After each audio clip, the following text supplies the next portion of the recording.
Alléluia. Alléluia. Alléluia. Il y a quelqu'un qui me pose une question pointilleuse. Et ça, c'est mon propre avis que je veux donner. Plus ce que le prophète faisait. Cette personne voudrait savoir, après avoir constaté, que quand les devanciers, les grands devanciers vont sur une paroisse, sont en visite sur une paroisse où le culte a déjà commencé, dès qu'ils arrivent, les gens suspendent le culte, les dirigeants de la paroisse suspendent le culte pour accueillir ce devancier et le faire entrer, et puis après le culte recommence. Cette personne me pose la question de savoir comment ça se faisait au temps de Papa Oshofa. Est-ce que c'est normal?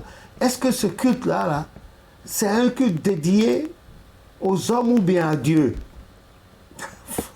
La question, l'une des questions, des mille et une questions qu'on me pose. Bon, écoutez, je vais vous répondre à ma manière. En 1954,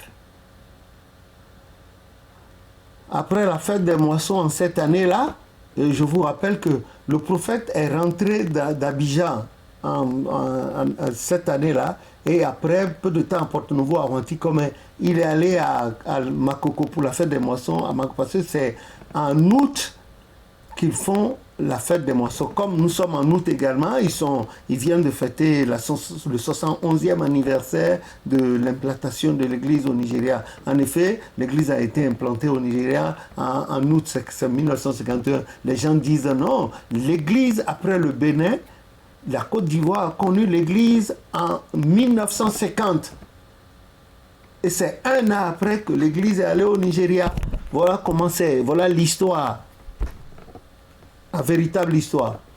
Donc, après la fête des moissons, la semaine qui a suivi, le prophète recevait déjà des messages lui disant « Le Christ va venir, Jésus va venir, Jésus va venir ». Effectivement, Jésus s'est présenté un jour à lui, en 1954, après la fête, sous l'aspect d'un aveugle. Bon, je ne peux pas raconter ici tous les détails, sinon je risquerais de faire plus d'une heure de temps. Mais si vous voulez, le détail, passez-moi le tome 1 s'il est là, du Papa Oshofa et choses à... Donc, c'est dommage, c'est pas à côté, mais vous allez voir dans le tome 1 de l'histoire de l'église et de Papa Oshofa, j'ai rapporté le témoignage de 3 mamans qui avaient été témoins de ça. Il y avait maman Yaman, il y avait maman Oshofa Christine, jeune, elle venait fraîchement de se marier, elle portait la grossesse qui allait donner naissance à notre jeune sœur Edith, et sur le dos, elle avait au dos, accroché au dos, mais l'enfant de maman Yansounou, qui elle aussi, le bébé s'appelait Elisabeth Yansounou, c'est celle qui est née après moi. Elle faisait à peine les premiers pas, et puis ce jour-là, et maman Ditinon avait le bébé attaché, et puis faisait la lessive au dehors, là, ou bien la vaisselle dans la cour. Et la troisième personne, et de laquelle j'ai eu tous les détails de tout ce qui s'est passé, c'était maman Yansounou, Elisabeth, elle aussi, elle s'appelle, qui était là. Et leurs 3 témoignages ont été rapportés dans le livre en question, en plus de ce que le prophète avait dit. Parce que lui aussi, le prophète n'avait pas été dans la cour au bout là-bas, au départ de la scène. Il est venu prendre cela en marche, maman Yaman également, et puis maman Yansounou, elle a tout rapporté. Donc, je vous prie de trouver le livre, c'est le tome 1 de l'histoire, vous allez tout voir là-dedans.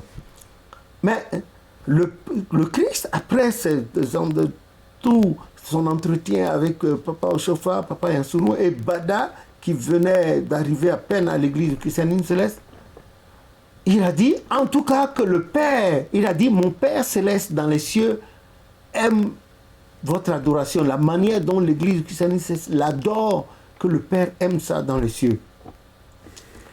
Si le Père aime, donc ce n'est pas dédié aux hommes ni aux devanciers, ni aux évangélistes, ni à ceux qui se disent successeurs de Papa Oshofa. Non, c'est une erreur.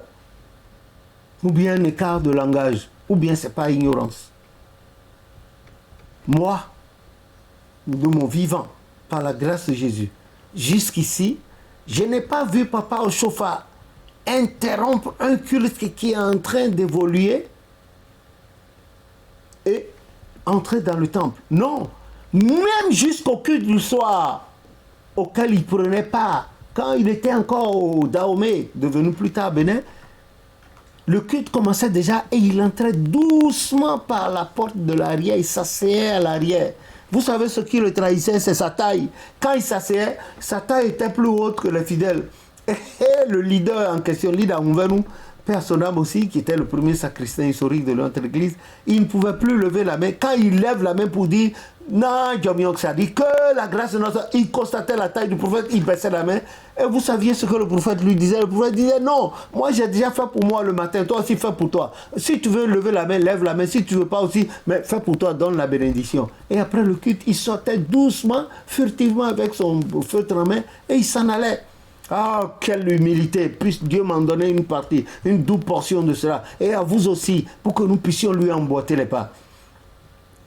Lui, quand il est arrivé au Nigeria, tous les dimanches, il faisait la tournée des paroisses.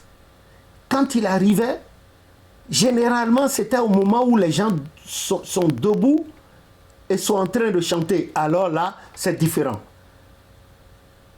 Ou bien sont sur le point, quand on constate son arrivée est signalée, allez, pour le chant, il entrait dans le chant lui-même en chantant jusqu'à sa place dans le Saint des Saints, il se prosternait, et puis les gens, il chantait avec les gens. Et à la fin du chant, il intervenait en tant que seul et unique fondateur. Il parlait, il a son mot à dire, parce qu'il a tout, il a beaucoup de paroisses à visiter ce jour-là.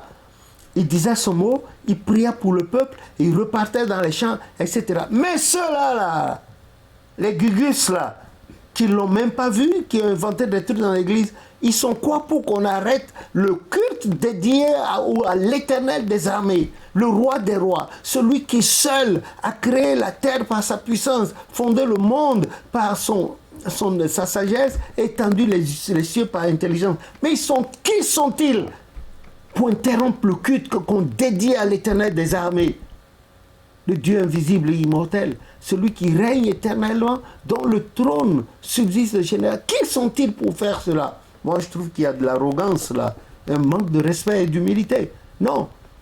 Quand il y a un culte, ils viennent, au moment où le peuple est à genoux en train de prier, ils n'entrent pas dans le temple, ils n'interrompent pas le culte. Mais quand on enlève les croix et la chorale chante, ils entrent avec le chant dans la chorale, ils entrent avec le chant, ils entrent jusqu'à leur place.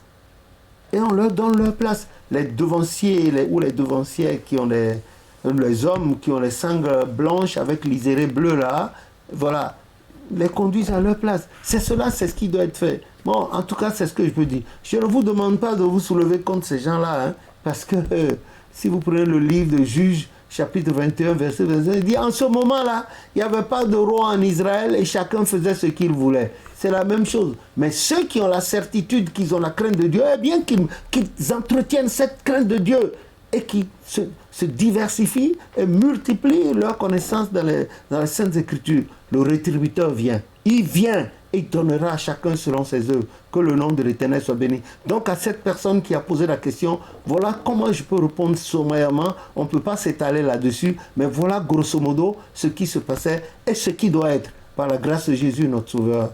Amen.